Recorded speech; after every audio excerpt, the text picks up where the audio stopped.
Welcome to Factory Forward, the podcast dedicated to advancing manufacturing and shaping the future of factories.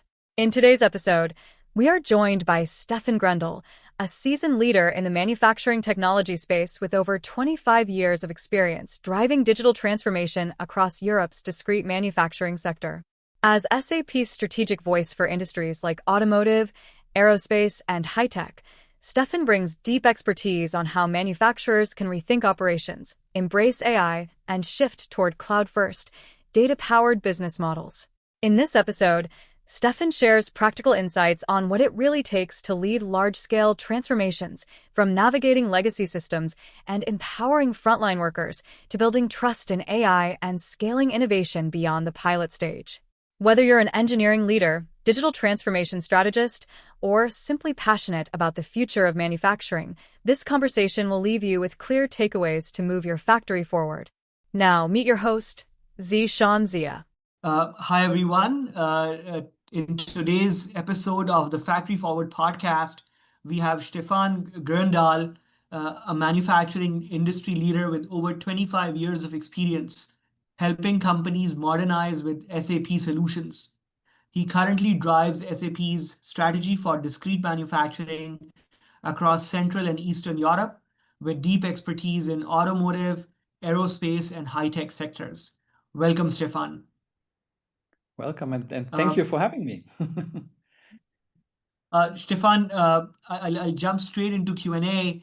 I have a bunch of interesting things that I wanted to ask you about, given your deep experience in this industry and the fact that you've been working for like 20 years at this leading company that leads ERP and MES and all those kinds of solutions.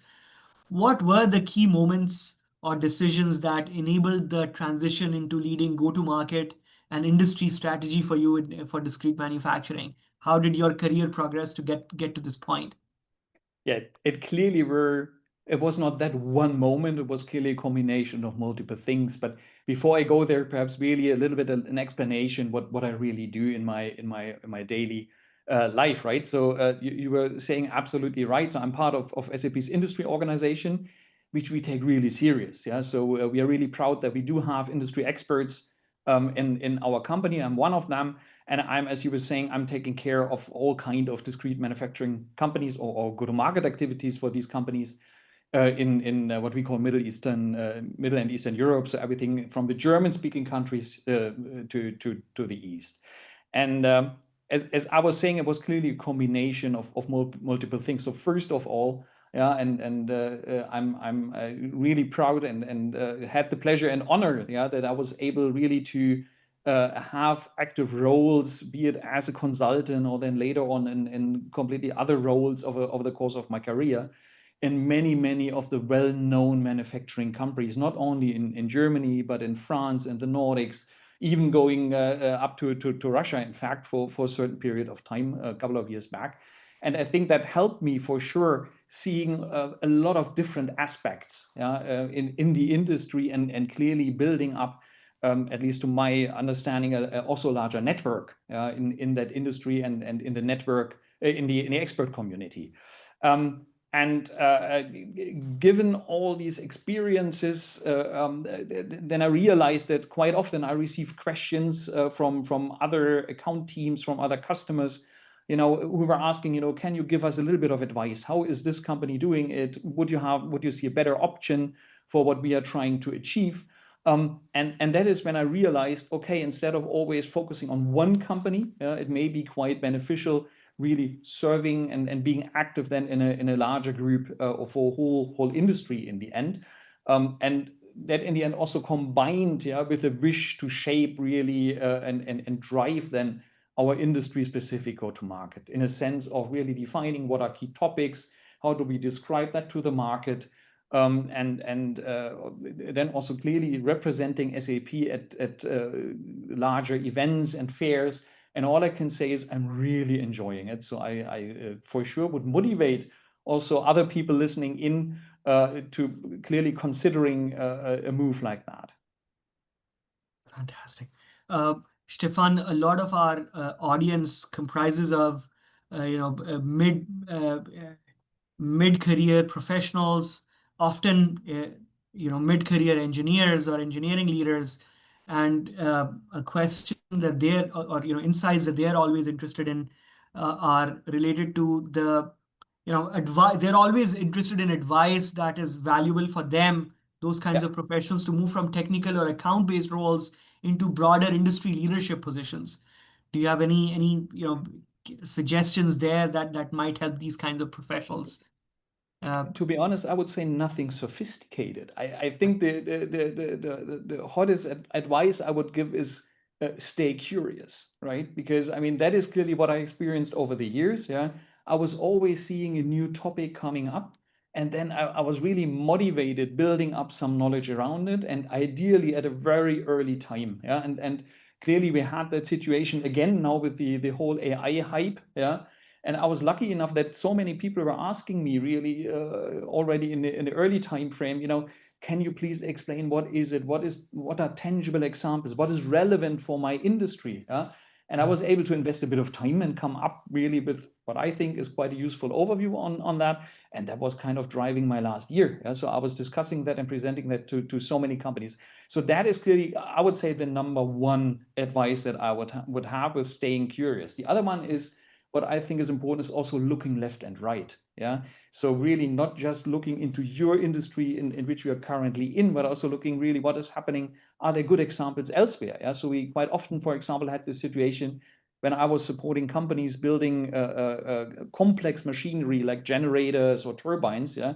We were then saying, hey, we compare ourselves really, for example, with aerospace and defense, right? Where is the difference between airplane turbine compared to an electrical turbine, and really looking beyond kind of your own barriers, looking left and right, but never forget the big picture.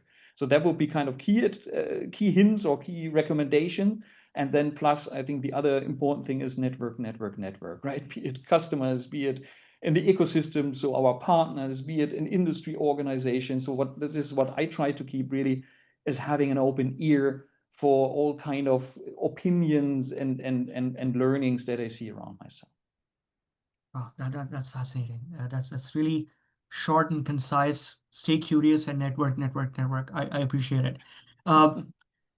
Changing gears a little bit, Stefan. Yeah. What are the biggest challenges that discrete manufacturers face when modernizing core operations like sales, logistics, and customer services? You may expect an answer now saying, it is all about technology or data. But also here, I have to say, I mean, my impression is a different one, which is never forget about the people perspective in the end, right? Because what is all the value of these technologies, right? If it's not used, if it's not consumed. And that is what we have seen over and over again, where we thought we have a smart solution, but in the end, people were saying, look, I'm still using my good old Excel that I was using for the last 10 years. So this is clearly what you don't want to have, right? So that is for me the most important one. And then also the rest, I think, is nothing brand new, right? Because the other key learning is clearly also having the buy-in from the top, right? Because you can't have all the experts sitting together with coming up with very good ideas. Yeah? But then if that is not linked to company strategy, if there's no buy-in, then you're kind of lost. Plus, then also you need the budget and the capacities. But this is typically what I perceive really in the situation when companies start larger transformation projects. That's beautiful. Along the same lines, what are the most impactful lessons that you've seen from manufacturers that successfully transition to a cloud-first or digitally integrated business models? And also here, I have to start with something that you probably already learned at university, right? Which is that think big. And for me, that includes rethinking how the company is really making business. Yeah. But then start small and tangible, yeah, and scale fast. And to explain that perhaps with a couple of examples, right? If we start with that, think big and include kind of that perspective how you do business. I was coming along two nice examples, in fact, over the last couple of years, both interesting enough in complex machinery for the food processing, right? And the first one was a company which is some hands-on stuff, I would say, because it's doing machinery for milking, so for farm equipment. And they realize now, given, and that's for me pointing towards a digitally integrated business, they realize with all the sensors that they do have now at their milking equipment, they were building up so much data, information, and knowledge about really how the farms are run. And they were even seeing, with the help of software, they were seeing so much potential in providing the advice how to improve that whole thing.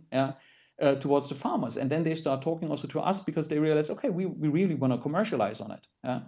And that led to a full change of the business model in the end, because normally they sell indirect via distributors. Now with the software business, they wanted to go direct. And that opens, you need to start from a self-service portal. You need to have all the functions in place that kind of a farmer can really buy and download that software. You need to manage the entitlements, so the usage rights. You want to handle the subscriptions belonging to that. You want to have a model how to still compensate the distributors, because you don't want to kind of upset them, right? So that opened up all these questions. But I really liked it because they were going down that path. And they're realizing how can we commercialize it, how much money is on all, and value is also in there for the market, if we go down that path and we really become, in the end, a software company in addition to the traditional business. And the other case is going in a similar direction. Only difference is that the second company, they are more handling with larger companies operating their machines. And what they realized is that these companies operating the machines, that they are typically, at least in my region, that they are typically using SAP. So what that other company was starting to do is also coming up with solutions to optimize the efficiency of the machine, or giving hints on the maintenance, things like that. And they were even building that in a style and based on SAP technology that it can be attached to the ERPs of that operating company. And I really like that, because they are not anymore just a manufacturing company. They are in fact a reseller of SAP technology, which is clearly for us quite nice. But I like that way, because I see with that, I really see a massive rethinking. So is there additional value in all the data coming in? And then perhaps also to mention the other cases, which start small and make it tangible. I had that nice experience with a company in Switzerland, which is now going to a cloud, real cloud ERP for their sales and service kind of subsidiaries. And we were sitting together, and they're in the process of rolling it out. We were sitting together, really talking through what are these nice little embedded AI cases that they potentially can use. And I really liked their reaction, because they were saying, hey, we are positively shocked what is possible now. And they were really convinced of that a lot of these embedded AI cases can massively improve the way their sales force will be working, right? So that is what I mean with make it tangible. You can really see the benefit of that on the one hand, but then you have these much bigger cases in the integrated kind of digitized business, which I was mentioning before, where you really completely change the way business is done. Well, these are fascinating. I hear about examples where you're adding to the top line or bottom line all the time, but I've never heard an example of digitization which led in your case, that milk manufacturer to a completely change of business models, because they got new tools that allowed us to that allowed them to get rid of that middleman. I mean, they were not completely changed, but they were enhancing the model, right? With an additional way of doing business. Of course. Yeah. That makes sense. But that's truly fascinating. And I also resonate with that, crawl, walk, run kind of an approach, show actual tangible benefits and then expand from there. But this is fascinating. I really appreciate it. What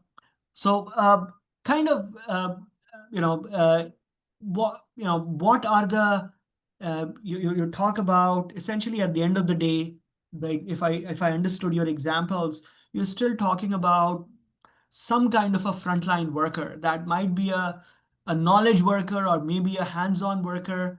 But what are the common hurdles that these manufacturers face when they're trying to empower these workers through connected tools or data platforms? Yeah, also here, coming back, I think I mentioned that a little bit earlier. For me, the key point is acceptance, right? And what do I mean with that? Yeah. Um, Also here, the first and I would even say most important one is build up the trust, yeah, into the data, into everything that you provide, for example, with the help of AI. Yeah.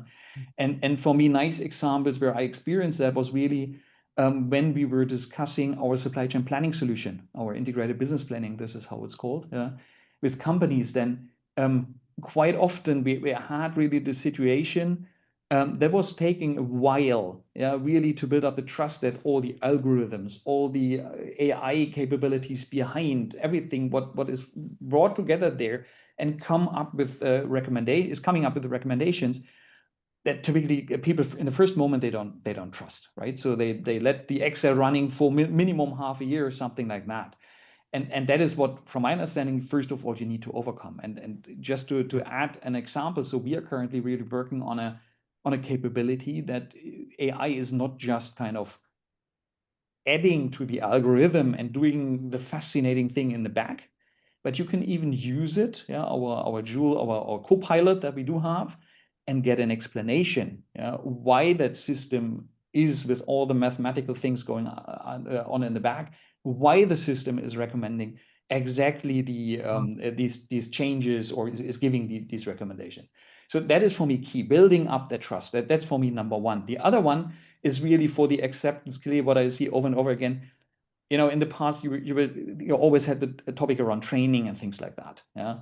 What we prefer in the meanwhile massively is really giving the user in the end, in the context where the user is in, giving the explanation that is needed. And that is what we do with something which is called WalkMe, where you can get on the screen a little bit of explanation, in that context, these are the options that you have. Yeah. And that clearly also, from my understanding, will help with in the end, building up that trust again. Yeah. And lastly, and that is for me also one of the key learnings: simplify, right? Because you have so many options, yeah, providing information, giving guidance, and what have you. And honestly, when we show, especially our shop floor solution, I think the most asked question that we normally receive is really, how can we, reduce it to 2 buttons, yeah, and a couple of lines of explanation. And I think that this is really the combination of, from my understanding, the critical items, yeah, to get beyond that point, so that the solution is really being used and is providing the value that everyone is expecting. Beautiful. That's fantastic. I think you touched upon this multiple times in the last couple of minutes, but I'll ask it explicitly still. What do you see as the most critical factors to ensure ROI when Yeah. implementing larger scale manufacturing IT projects? And a lot of what I was saying before is going in that direction. However, when you really talk about ROI, I think there is even more. Yeah.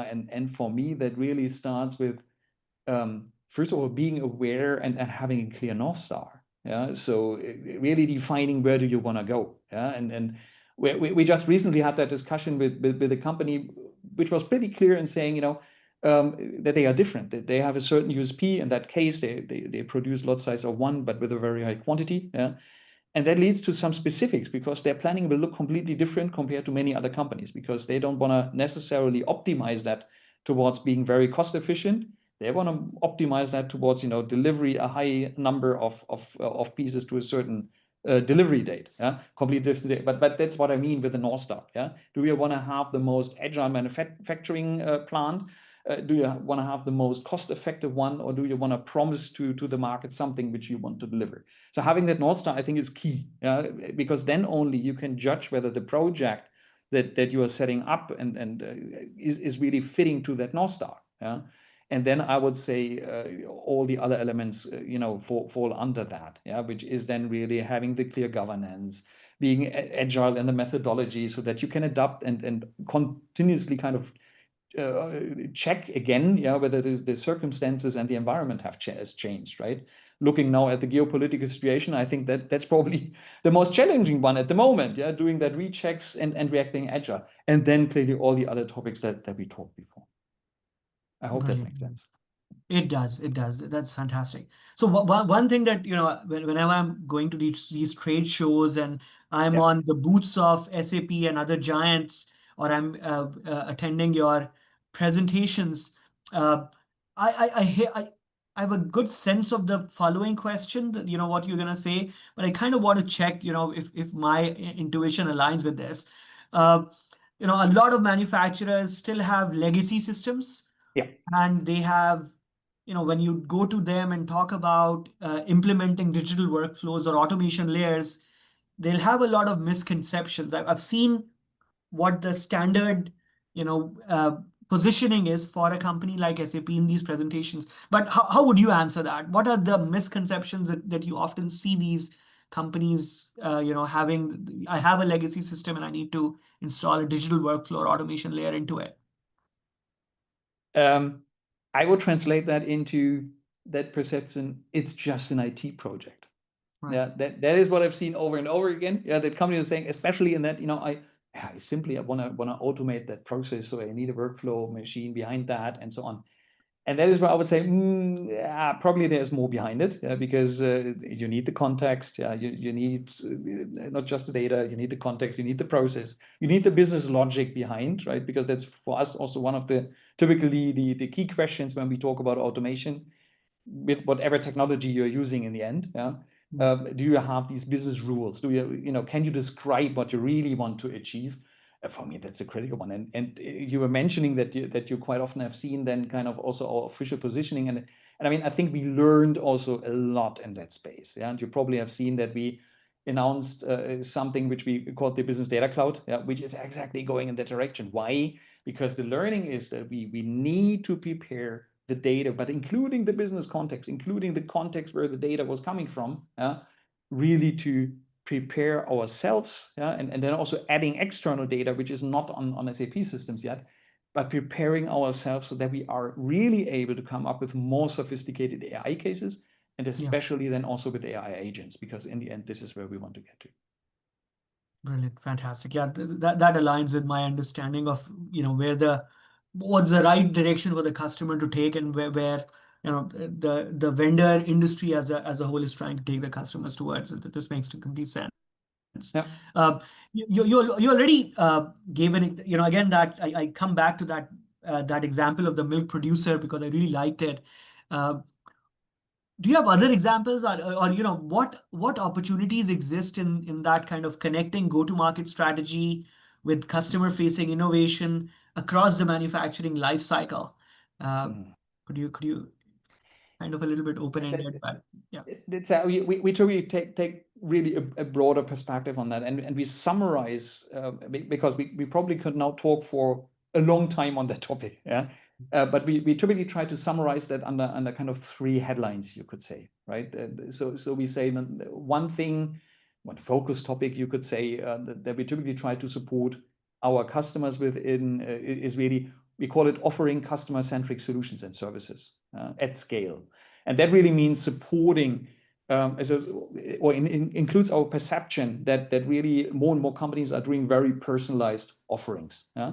So with other words, then we are talking about variant configuration, putting together or pre-selecting all kind of attributes and adjusting a standard offering to customer needs. And that typically also includes bundling of multiple offers. And we really work hard to support a lot in that overall process, coming from a front end like a customer portal, or it may be something for the internal workforce, then getting fast to a quotation, which sometimes it's pretty hard to get to, and then really being consistent in the whole way how it's executed. And already there are so many innovations going on, from automatic order creation, from giving product recommendations, really not just taking the text, translating that into configuration attributes, but really doing a configuration in the background and coming up with a product recommendation, a fully configured one, in that process. So there's plenty of stuff we could talk about that. And the second kind of key topic that we see is everything you could say around the supply chain. So having a resilient supply chain and smart manufacturing. And there typically the highlights are in all that planning. So we talked a bit about that with all the AI support you can get. Same is clearly valid for the manufacturing space, right? Where we perceive it really getting more agile, having intralogistics in a flexible way, optimizing the warehousing operate, and so on and so forth. So a lot of things, yeah, which we see in that topic. And the last one is then clearly in that whole combination between the engineering and the operations world. So everything really from managing bills of materials, the change management processes, even before and integrated that whole thing, where also a lot of AI support in the end is happening, right? So it's a broad space, I would say, yeah, and a lot of topics, and we are working hard on a lot of end-to-end scenarios that we are preparing for our customers there. Got it. Wonderful. Absolutely. How do you evolving ecosystem supporting the next wave of innovation in discrete manufacturing, particularly as companies aim for greater agility and end-to-end digital integration? You kind of pointed out, talked about AI, talked about agentic workflows, but kind of wanted to give you the opportunity. Thank you for the questions. All I can say, yeah, because for us, the partner ecosystem is so important. And if we say partner ecosystem, we see different areas, right? We see the ones which are software partners, because I mean, still there are areas where we look to the partner space because we say, this is a white space, and we know that some partners have quite smart solutions, in fact, yeah, which we try to include into our offerings, and then also clearly all we call them build partners, so doing the integration work, doing the deployment work at a lot of customers. And what we clearly see is, they have so much knowledge that they were building up, also specific to the manufacturing industry space, right? And I think the nice situation that we are in at the moment is also with the latest developments. Yeah, I mentioned that topic around the business data cloud, right? Where we open up the space really for the partners, yeah. So to provide something we call the data products, yeah. So maybe a company is very specialized for a certain industry segment, yeah. Again, in the manufacturing planning, then they would or they are now able, and we really hope getting the support of these partners, that they provide that as a so-called data product, which means that they build up all the integrations to SAP systems that are needed. They can really put in their knowledge in whatever kind of reporting or structures they are providing. And I think that will definitely lead to another massive wave of innovation. Yeah?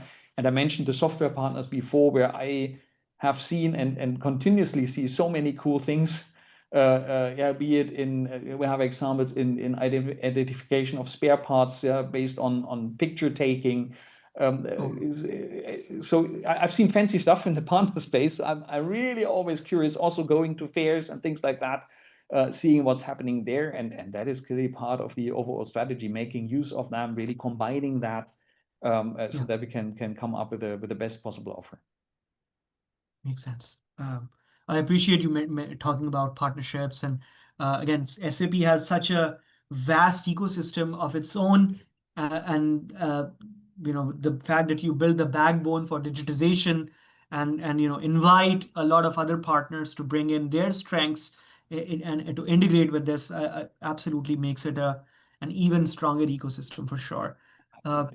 Stefan, you talked about pilots, and you talked about delivering early ROI, or what I mentioned, see as talk about as crawl, walk, run approach. Fine, you've crawled, you've shown the ROI. What's the challenge between that point and actually getting to scale? Kind of talked about getting actual procurement orders and whatnot. But can you talk a little bit about that? What happens between pilots and actually scaling? What are the challenges there? Let's say that is what we typically rather perceive, in fact, when companies build stuff on their own. Yeah, and especially in the NI case, we've seen that over and over, because I mean, clearly everyone was doing all kind of POCs, especially in the beginning, right? And I think that is the major difference that we perceive between kind of things you try out and build yourself, compared to something that we as a standard solution provider really provide, which is then really a platform which is generalized and that you can kind of reuse for multiple cases. Yeah.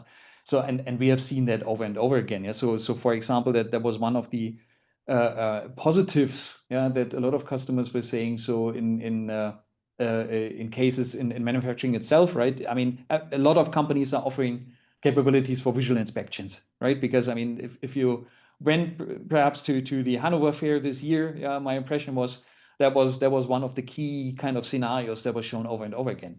And we learned that from a couple of companies trying out different technologies in that space, that they were saying, yeah, but the issue is really how to generalize that. How do we get into a overarching model so that we can easily train kind of the models for different use cases, perhaps in the same plant.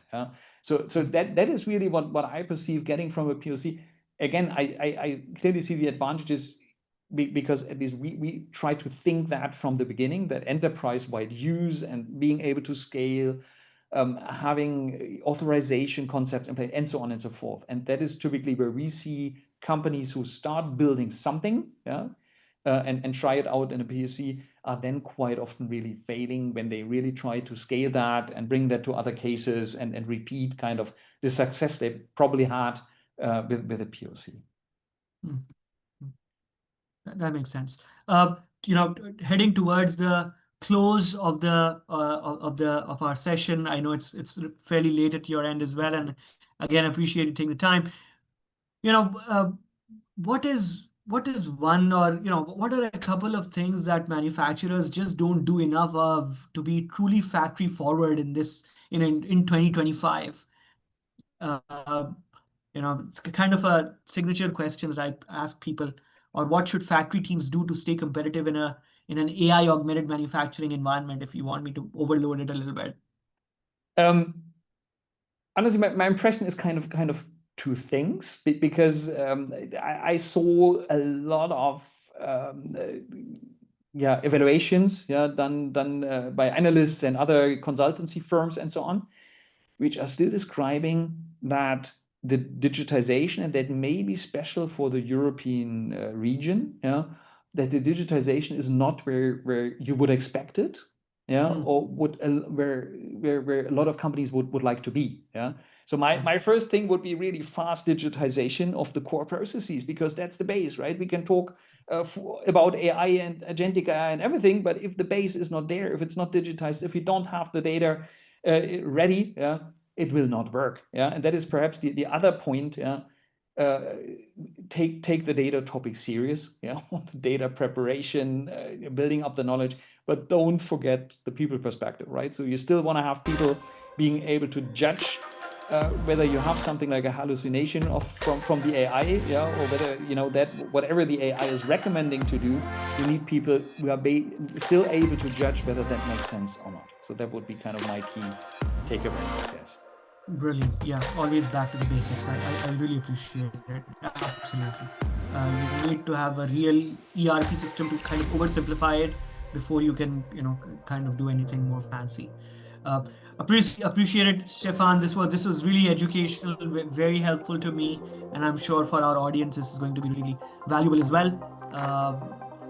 Thank you so much for giving us the time, and hope we can have you again in one of our future episodes. With pleasure. Thank you so much for inviting me. Thanks for tuning in to this episode of Factory Forward. If you found value in today's discussion, don't forget to follow us on Spotify to stay updated with future episodes, and share it with your network to keep the conversation going. Join us on social media using #FactoryForward and let us know your thoughts. We appreciate you being part of a community that's always striving to improve, innovate, and move forward. Until next time, keep pushing boundaries and embracing new ideas. See you in the next episode of Factory Forward.